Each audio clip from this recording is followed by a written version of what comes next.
Brooklyn Independent Television. Welcome to Brooklyn Review. I'm Brian Vines, and it's our first show back in the new year, so thanks for being here.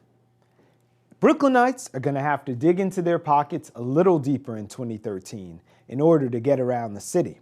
And if you buy a monthly MetroCard, it's soon going to cost you an extra $8.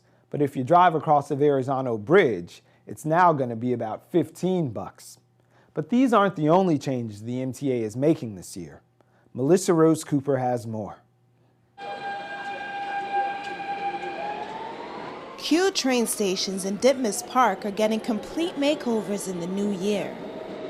But the price to look like millions of bucks isn't making everyone happy. I personally think it's a big mistake. It's horrible. If I could pick it, I would pick it. That's not good news at all. I'm not happy to hear that. That's going to be stressful for the next upcoming months. The MTA plans to shut down Coney Island-bound train service for 5 months at the Cortelyar Road, Beverly Road, and Parkside Avenue stations. After the work is done, the Manhattan-bound sides will be shut down for another 5 months.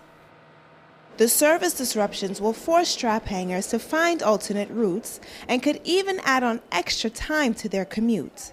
If this train station is closed and you have to come pick up your granddaughter, what are you going to do?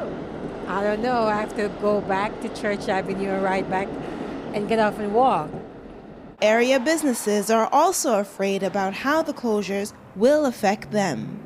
First of all, I didn't think that the train stations needed to be renovated. They look fine to me, so I don't understand exactly what they're doing. I don't think that's been made clear to us. And specifically for this store, a lot of people come from Kensington and walk by the store on their way to the train station or on their way home from work. So it will definitely impact my business. So I'm a little bit worried about that. To do that all together, that's like a horrible impact on people. We have people that are coming in and out of the area. They either live in the area and they leave to go to work, or they're coming from another area to come to work here. So that's not good for anybody, not even the customers or the workers. It's horrible. I mean, we count on the trains being working. If they're not working, how do we maneuver it? When it comes to the buses are just as bad as the trains. So to shut down the trains and to rely on the buses is horrible, because you could be standing for a bus more than a half hour or so. It's bad enough you gotta wait for the trains when they do work. So if they're not working, this is bad. And shutting down the train stations isn't the only change that's coming.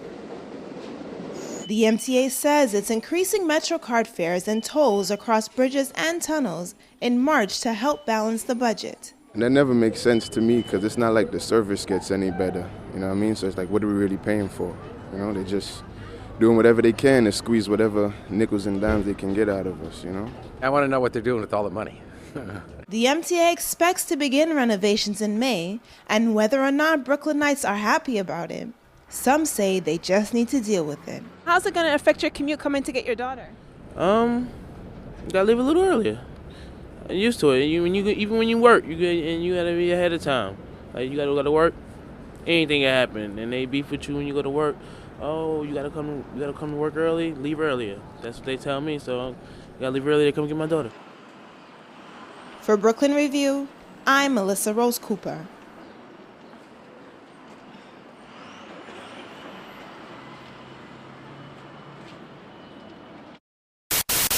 Watch this and other Brooklyn Independent Television episodes online at brickartsmedia.org/BIT.